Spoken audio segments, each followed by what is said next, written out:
Well, good morning, everybody. Welcome to a special edition of the MenoLounge with a very special guest. We are talking today to the one and only Dr. Rocio Salas-Whalen, author of Weightless, A Doctor's Guide to GLP-1 Medications, Sustainable Weight Loss, and the Health You Deserve. I'm so excited. I see Dr. Rocio at all the menopause events.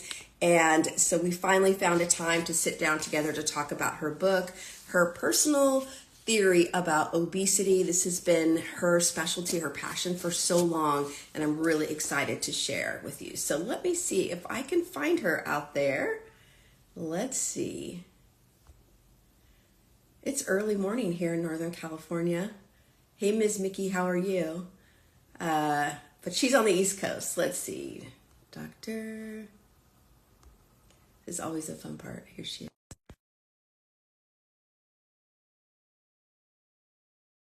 Question about weight management, weight health, GLP-1s. Feel free to drop it in the comments and we'll make sure you get a chance to ask her, or I'll ask the question for you, because it's really special to be able to have a question answered by her directly. She's not that easy to catch in with her busy schedule in New York and her practice and all of the things that she does. So add them there. And also I'd love to know what you'd like to learn while you're here. Here she is. I see you. All right, Dr. Rocio, I'm going to grab you here. Let's see. Just sent you an invite. We're just chatting about the book while we're waiting for you to hop on. That's why I always loved having doctors, because there's always something happening in a doctor's world. So you always have to be ready to just talk a little bit till they get there. Okay, here she is. Let's see. Oops.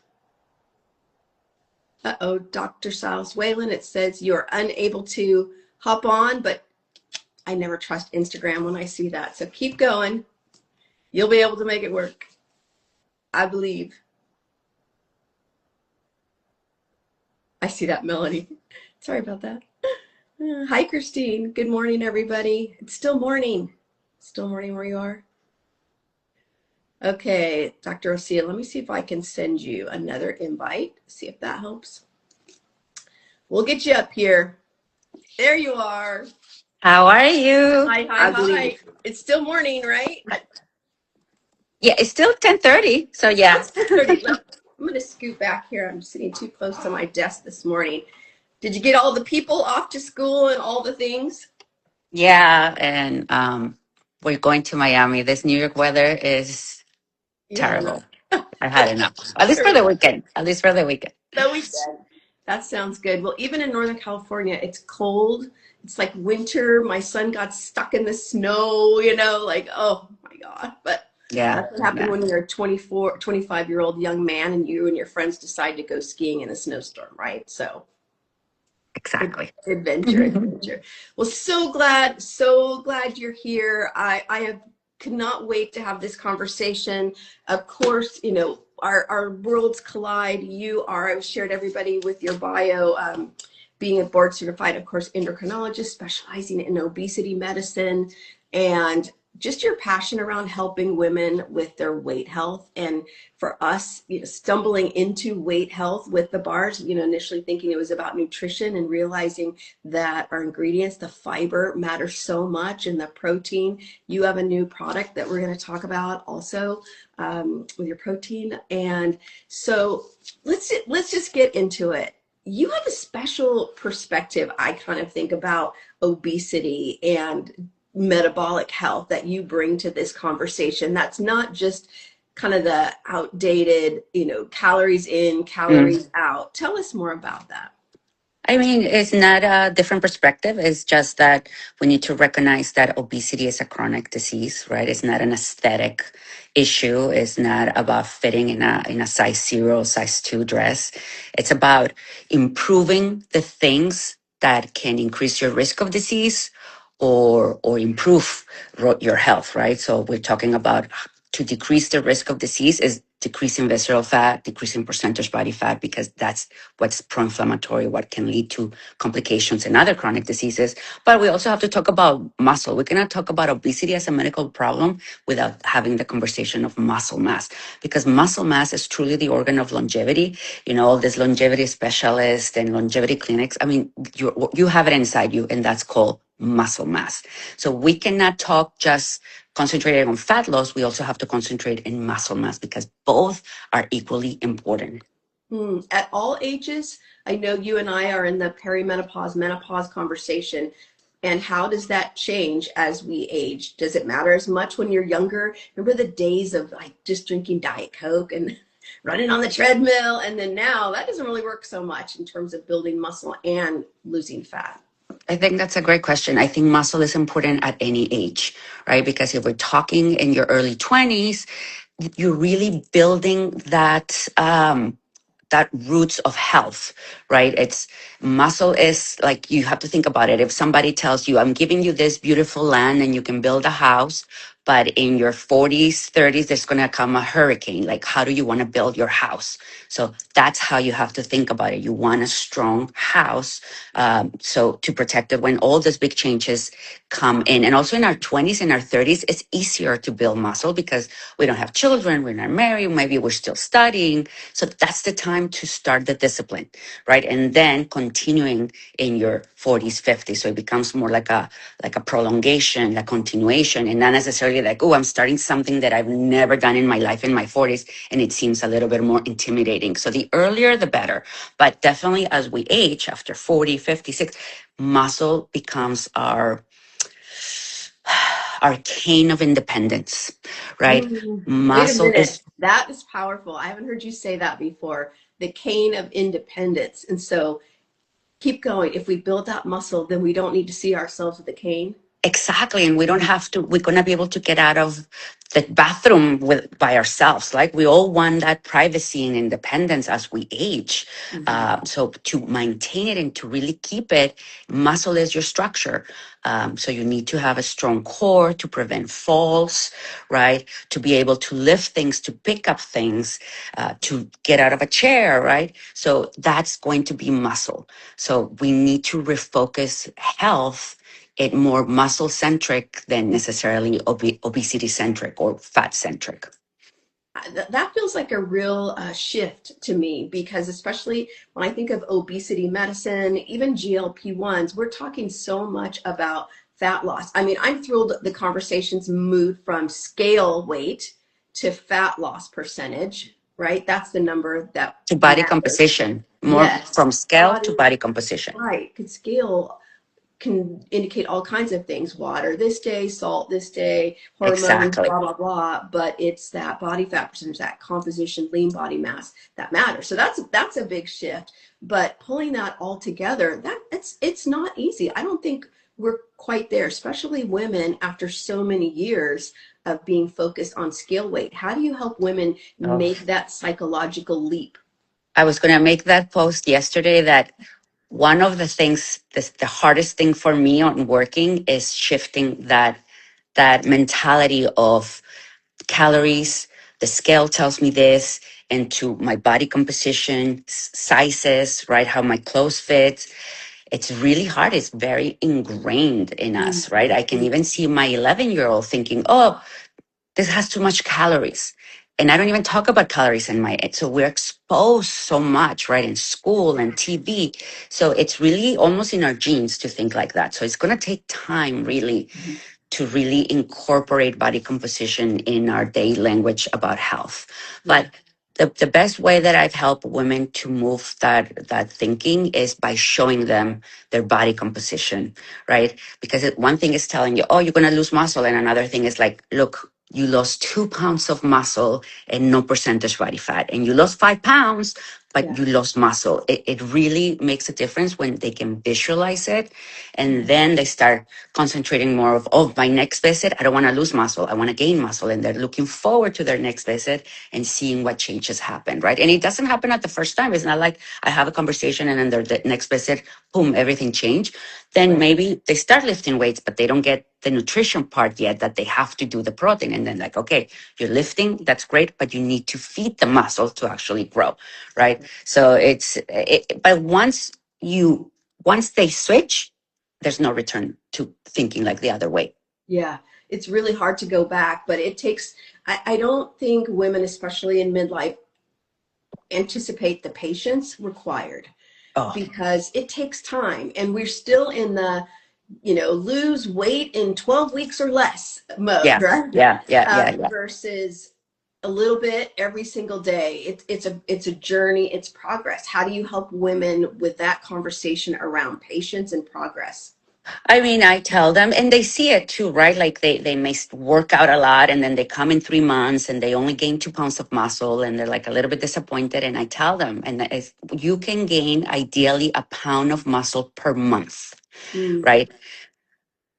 Because I also want to maintain normality in my patients day to day. Like I mhm, don't, because I can see that some patients flip from extreme restriction and worried about food to extreme exercising, extreme concentration on their food, counting. But so it's like finding that middle ground that is going right, to help the patient maintaining long term. But it's just, again, it's having that conversation in every visit, re-educating the patient, and then they learn, but when they see that it takes time in consistency. So weightlifting, I've always said that it has taught me so many things that I apply in my day to day in my life.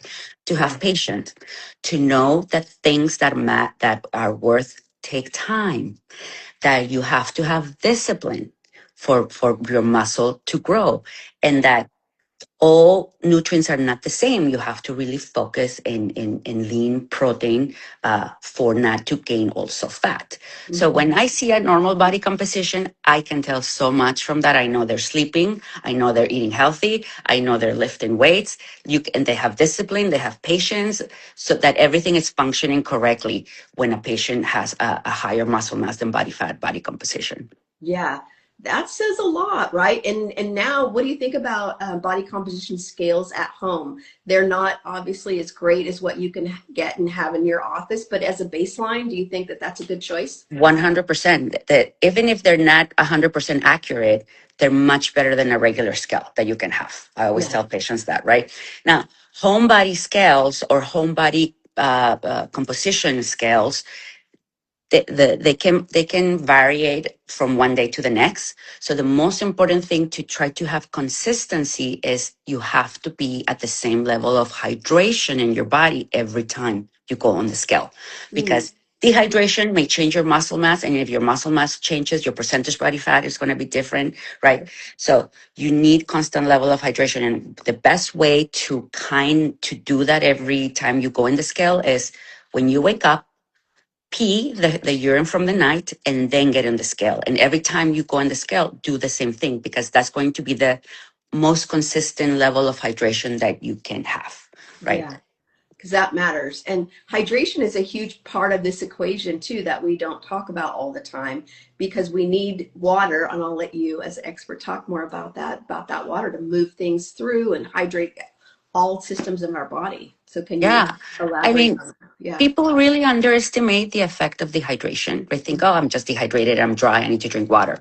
But dehydration can really affect your thinking, your thoughts, how you concentrate. And then patients, that extreme fatigue that patients say about using a GLP-1 is dehydration, right? Mm-hmm. Because they have to understand that not only it decreases your appetite, but it also may decrease your thirst, your awareness of thirst. So you can be completely dehydrated, but because of the medication, that thirst effect is not going to kick in. So patients have to proactively be drinking water without necessarily waiting until they feel thirsty. Mm, And dehydration can have the patients stay at home sometimes, or dizziness, lightheadedness, right? Fatigue. So hydration, we should not underestimate dehydration because it can have serious complications, yeah. especially on a GLP-1. I'm sorry. On a GLP-1, and we're going to talk about those in just a second specifically. But I just glad you're hitting on hydration because I think hydration is like fiber. Those are two sort of hidden, unsung heroes that I don't think we talk about enough, especially as we age. If you're taking any medication for anything, let's say hypertension or things like that, that are diuretics, you're already constantly, dehydrated basically. And Yeah. so finding that balance. And then we wonder why we're struggling to build muscle when we're not having enough water or having enough protein. All those things matter. You did. Or enough energy to go And to the enough gym. energy, right? Which creates the energy. And then we don't have that. We don't have the motivation. Then we're Yeah. not consistent. It feels like a lot, but it's worth it. I know, but it's more simple than having to do 10 different strict diets, 5 different exercise scenarios. It's at the long term is more sustainable than that. Well, and it's better than being unwell. That's the thing. Like once a patient feels lean and strong, Yeah. they never ever want to go back. It's like my job is done here. Like You're like, go and live, my child. I almost feel like that. Like, go and live and enjoy life, because this is what once they're there, that's like for me, it's like my climax moment. Is like, yes, I got it. I did I it. got it. That's the They way. did it. They did it. They did They it. did it, but you helped shepherd them there, which is so important. Speaking of being a guide, let's talk about GLP-1 medications, formats. There's more medications now. There's more formats. There's a pill. Like all now, this is becoming more complicated. Give us your thoughts, just kind of a landscape of the medication and the formats and what you feel good about and what women should be cautious about. Yeah, and I think that's very important to see that as GLP-1s are here to stay. They're not going anywhere. It was not a fad. It was not just like the celebrities using it. And it's a medication that is going to prolong our quality of life, right? I'm not going to say prolong our life in years. It probably will, but also how we live those years, right? Mm-hmm. So, the more the merrier of GLP-1s. That will decrease the high prices of the medications, right? Because there's some monopoly between Novo Nordisk and Eli Lilly currently, and they can charge whatever they want because they can, because we don't have any other options, unfortunately. Right. But as more and different pharmaceuticals are building and creating their own versions, then I think the competition will make prices have to go to decrease, right? I mean, oral pills in theory should be less expensive. But they may tend to be as expensive as the injection, right? So I don't know what will be the added benefit in there, especially if they're not as effective as the doses in the injectable, right? But all of these options that we have, and that's why every plan is very individualizedly created for the patient needs, for their patient lifestyle. That's why, like, we cannot just give everything to everybody at the same and expect the same results, because no individuals are the same. So really, your doctor should have experience with all of this type of medications to really recommend the one that is going to be best for the patient in that moment. And that's important because there are I want to say it right, There's trizepatides, separate. right? That there are medications that have 2 actions, that have 3 actions. And so, of course, I'm thinking 3's got to be better than 2, but that may not be the case, right? Can you talk Exactly. about the difference between the 2? Not everybody's going to need to lose so much weight, right? I think that the retatrutide, the triple agonist, is going to be very helpful for patients that have to lose 80, 90, 100, 120 pounds, right? And we have gentler GLP-1s like semaglutide, right? So there's going to be a lot of maybe using one to get you there, but to maintain, we may switch you to a different one that is gentler, not as aggressive. So there's going to be more precision medicine with the different types of GLP-1s that we have. I mean, we're just at the tip, right? I mean, they're going to get more sophisticated, they're going to be more creative, and they're going to add other substances that can have double effect, right? Maybe preserving muscle and fat loss. I mean, we're just like starting to peel it, but it's going to be bigger. I don't know, in my lifetime, I'm going to see up to where they're going to get, but I'm sure they know that's where the money goes right now, right? For research and that. So, Right. Well, maybe you can formulate one that has protein built in. You can do maybe. it. You can do it. You can do it. Okay, asking for a friend. Those last 10 pounds, the annoying ones that you work so hard to get rid of, they feel like they're never going to go. Is that an application for a GLP-1, or sister, just work a little harder? Well, if you're doing everything that you're doing, and if it feels like almost a full-time job to get there or to maintain there, then yes, because you can benefit from the medication, because that means that with that restriction, you probably will gain more weight, right?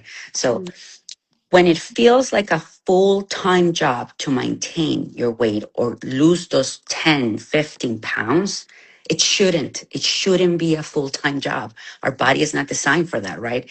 So a GLP-1 would definitely be beneficial, with always watching the muscle, because the worst thing that we want is for the patient that's exercising already and not losing the weight, to lose their muscle just for those 10 pounds. So that's the difference, right?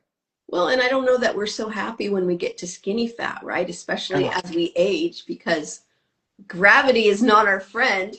So, exactly. And you can still have type 2 diabetes even if you're size 2, but you have high visceral fat, right? So that's skinny doesn't mean healthy.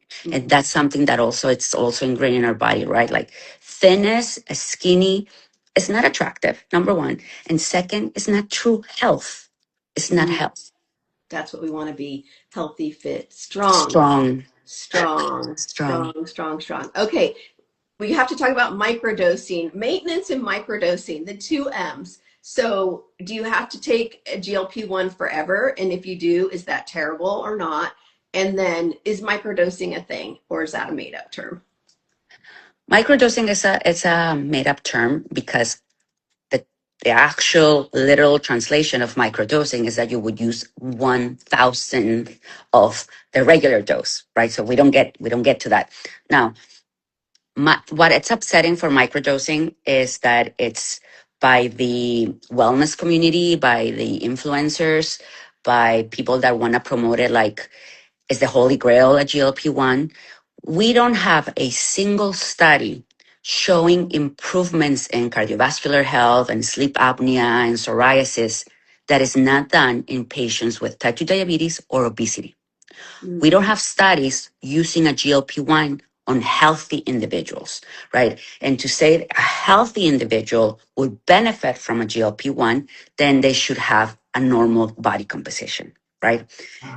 Because Okay. you can say, oh, I have a BMI of 22. I don't need to lose weight. But I've seen so many low BMIs and their body fat is high, their visceral fat is high, and they have sarcopenia. They have very low muscle mass.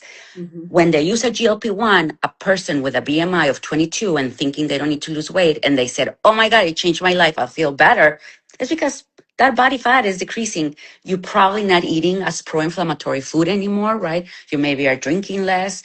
You're maybe more cautious of what you eat, and that's the improvement that people feel. But to say a person with normal body composition, high muscle mass, or percentage body fat below 28 in women, below 20 in men, and low visceral fat, we don't have that information, right? To say Okay, that. wait, you said that quickly. I was going Oh, to ask you that question. Body fat percentage for women is in midlife. between 18 and 28%, Okay. and in men between 10 and 20%. What does it mean? That in men, for health, 1/5 of your weight should be fat, no more. Mm, And mm, in women, a quarter of that should be fat, and mm. not more than that, right? So a quarter of your weight healthy, to say I'm in good metabolic health, your fat level should not be more than a quarter in women, that more than 25%, right? Ideally. Really good. That percentage matters, right? It's not pounds, it's that percentage, because that's part of what personalizes it to us, right? I'm a small person. I'm 5'1" on a good day, so that means my numbers are going to be very different than someone else who's tall like you, right? Has Yeah. different body percentage, so of fat and Well, muscle. no, the percentage body fat The should be percentage equal stays the in same, everybody. In right? everybody, the But the muscle number, mass may be different for a person that is smaller than it's taller, right? But the percentage should be the same in everybody. I don't, even if you're 5'2", I want your percentage body fat to be below 25%, right? yeah. Okay. You heard it here. You No heard it here. excuses. See, no excuses. Okay, Not so do because you're we, short, you can have higher percentage body fat. It doesn't work like that. we don't want, wait, there's no place for it to go. That's how I got into this business anyway, because like, how do I deal with this? Yeah. Um, okay, so do you take a GLP-1 forever? Well, we have to remember, and that answer, I always bring it back to the reason the person needed the medication for to begin with, right? Mm-hmm. If you're a person that struggled with weight since childhood, teenage years, that all your life has been a struggle, then yes, most likely you need this medication long term to maintain the weight loss because Mm-hmm. probably they've reached a healthy weight goal, but doing something extreme that is not sustainable. So Yeah. this medication is going to help maintain patience. Now, I'm going to give myself an example, and I talk about this in my book, that I never struggled with weight. I used to lift weights all the time since I'm 20. I love it. But then in pregnancy, it was like a switch went off, and I said, oh, if it's not now, when? And I gained 70 pounds. And then in my second pregnancy, 5 months later, after my first delivery, I got pregnant again. Oh, So yeah, so then I was, and then when I finished giving birth, I was in perimenopause. So it was like everything. So I a used pile the on here. GLP-1 Yeah. for 6 months, got to my weight, and I haven't had to use it again, right? But in my family, I don't have family history of obesity, and Mhm. I didn't struggle with obesity or weight gain in childhood or teenage years. That's why. But Mhm. maybe the same person exercised and gets pregnant later in life, perimenopause, but they have a strong family history of obesity, or in their childhood, teenage years, they did struggle with weight, then most likely at that time they may need it long term. The response is going to be very individual to the patient reason to need the medication to begin with. Yeah. Thanks for sharing that. I think it's really important because at the end of the day, we want our health markers to be in the right categories, right? That outweighs probably the stigma, I would even say, that comes along with should I, shouldn't I, is it a cheat? Yeah. Is it versus like just tough it out? And I don't know. I think we still have the ways to go with that conversation. Yeah. You don't get a medal for toughing it up. That's what I say. Okay, I had an epidural because I did not want to have that experience. Like, go ahead, put a needle in my spine, but no There's no GLP-1. medals for that. You don't get extra points in life. No. Still have those amazing 3 kids, like all the good things. So I know we have to really check ourselves sometimes. Suffering is Okay, optional these we days. have to talk about the downside for some people. I know I have women that eat my bars every day because they're constipated. I'm gonna bring my protein. I was not Okay, prepared. go get it, go get it, go get it. These are the things we need tools at this time. We need tools because medicine, yes, which is so good. Tell us about your protein because we're Okay. going to do something together because they're like little BFFs now of ours I and your protein. never wanted to go into the supplement business. I don't believe much in supplements beyond vitamin D and protein. I've personally been taking protein shakes, whey protein since my early 20s. Like they're part of me to build muscle. I cannot eat enough and Yeah. food. But when you're in a GLP-1, well, it's even harder, right? So at the beginning, I was telling my patients, oh, you need a protein shake, whey protein, and this is a medication. And it was more with semaglutide at that time. And patients were like coming, I'm constipated, so much protein, the GLP-1 is constipating me. And then I would say, well, let's add fiber. And it was just like another step to the patient. And I didn't find, and I looked for a protein powder with fiber. Mm, right. So that's why I created mine. And that's the only product I have. And it's because I looked for something that wasn't there. So I decided to make it for my patients. And it's Yeah. called Strength MD, and it has 24 grams of whey protein powder and 4 grams of protein Yeah. per scoop. It doesn't have any artificial anything. And it tastes good. Like And I it was tastes good. very I picky. got it. Yeah, And because so we have I've your tried protein and a MenoWell bar. You are good for your fiber for the a day, hundred right? percent. A Yeah, yeah. hundred. In a GLP-1 and even in our life, because I mean, unfortunately, we're so busy, but we need supplements. And the supplements that I really is whey protein, fiber, And I think vitamin D, because most people struggle to get enough vitamin D. But everything else, if you're eating healthy, if you're exercising, we don't really need it. You don't need it, but a lot of people don't. I make honest, as a mom, I make sure all my adult kids, like, are you taking a multivitamin? Because they don't always eat that well, you know, in their 20s. So I'm bullish on supplements, and it's the whole word supplement says, if you're not getting it in your food, then add it in. Add it. Supplement your food with this. So I'm just my. Uh-oh. Did we lose her there for a sec? There we go. Stop. Yeah, no, they didn't. Oh, good. Okay. Good. All right. So supplement. We don't need to be afraid of supplements, because that's the purpose of a supplement, is to add in, to fill in what you're not getting. Someone just said, what is the name of your protein powder, please? So you gotta put it in. It's called Strength MD. And you can get it on Amazon, or you can go to strengthmd.co, C-O, and I have it in vanilla and chocolate. My personal favorite is the vanilla. I love the vanilla in my oatmeal. I'm not really a shake person, because then I put too many other things in there. That's the key. That's the key on a GLP-1, is that you don't make it a smoothie, right? The powder and the milk, or the powder and the water. And that's it. Otherwise, it becomes a meal replacement. And this is not replacing your meal. This is in addition for you to meet the amount of protein that you need to build muscle, basically. And another thing that is very important is, people think like, oh, I have to take collagen. Collagen is made from a complete protein, right? So if you're taking enough protein, be assured that you are getting collagen. So people that get enough protein, they don't struggle with hair loss.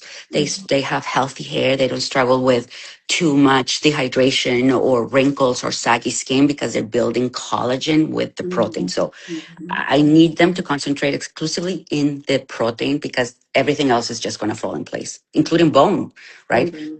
Protein and fiber, right? To keep it moving, because our gut slows down. That's part of the process of GLP-1, right? So things can get stuck. Keep it moving, people. So just go to Amazon and add your Strength MD protein to cart, add your MenoWells to cart, subscribe. You're just set, good to go on your GLP-1 journey. I love it. Okay, one more question. If we didn't have GLP-1s, what would you want women to know and almost feel about themselves in a weight loss journey, especially during menopause, when we know that redistribution of weight around the middle, it zaps your confidence. It just makes you not feel like yourself, in addition to all the other things. What would you want them to know? What would you tell them? In a world without GLP-1? Yeah. To exercise more and eat healthy. No, I'm kidding. That's what we used to say. It's not bad. No. Lift weights.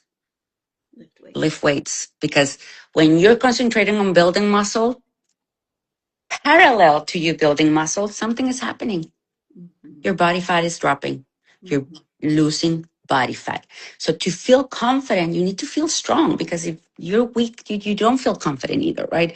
And then once you start lifting weights, you become lean and fit and not skinny, right? So even with our medications, whichever medication, even without GLP-1s, the best thing anybody can do for their body at any age is to lift weights and to build muscle. There's nothing around it. I'm sorry. There's no shortcuts in that one. I love it. My dad is 87 and he does 100 push-ups every day and lifts weights 3 days a week. Good for him. Yeah. Good for him. Going. Good role model for all of us. Because also it's very important to say, your muscle mass consumes 80% of the glucose in blood. Yes. 80%. So when you have a meal, 80% of because of your muscle is consuming and metabolizing 80% of the glucose. If you don't have muscle, guess what happens? The glucose stays there. The insulin has to go up to decrease it. And then you have insulin resistant, and then high glucose, hyperinsulinemia, and boom, prediabetes, type 2 diabetes. Get on it, ladies. Yeah. Get on it. And supplement well with the protein. That's right. Beautiful. And so we're going to do a giveaway, aren't we? We're going to do Yes, a we are. giveaway. I'm so excited. We're going to put together your beautiful Strength MD protein, our MenoWell bars, and so we'll hold up our things. So stay tuned, follow on social media so you can find out how you can win. I think we're going to have 2 winners. They get a package. It's going to be amazing because we want to help everyone on this journey. Midlife is hard enough. We're doing all the things, hormone therapy, we're walking, we're lifting. Make it easy and supplement our life in ways that are actually taste good. And I think I'm gonna throw a book to that price. Please do. Okay, wait, I'll hold up your book. We've Yeah, got all my the book. Actually, in my book, I call it your GPS. Your GPS is like your navigation system. Even in this journey of weight loss and GLP-1, you need your GPS. GPS is GLP-1, P for protein, and S for strength training. So it's easy to remember your GPS. Can I just add the F on there? GPS F. GPS. Fiber. Let me tell you, fiber is the new conversation. Fiber is protein's BFF. You know what? This is not a new conversation. We've always knew that fiber.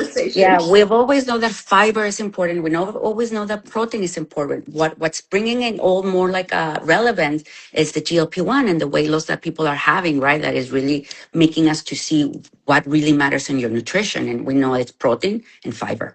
Yes, really good. Oh, one last question. I just saw, if you're on hormone therapy, yes to GLP-1s as well. Yeah? I said, I've said, quote unquote, I said, if there's a perfect marriage that there exists, it's a GLP-1 and a hormone replacement therapy. That's a marriage that's going to last, guaranteed. I love it. Thank you so much for all you're doing. Thank you for putting all your knowledge in your book. Everybody get the book. Whether, if you're GLP-1 curious, you definitely need to read the book. Follow those doctors. Even if they're not on a GLP-1, they will learn something that they've never heard before. I can guarantee that. I love it because you are learning from a board-certified endocrinologist specializing in obesity and perimenopause and menopause. And not just, that that's the background, right? But what really has helped me learn is my patients, because those are their best teachers for doctors. It's our patients. Mm-hmm. If you're a good doctor and you listen. That's all we need is time. Yeah, I know you are. Thank you so much. Let's keep it rolling. I look forward to BFFing with our products. Let me see your protein again, and watch how you can win all the goodies from us. We're here for you. Thank you so much, Dr. Rocio. Have a great weekend, everybody. I'm going to the beach. Enjoy for everybody. Thank you. Be well, everybody. Bye. Take care. Bye-bye. Bye.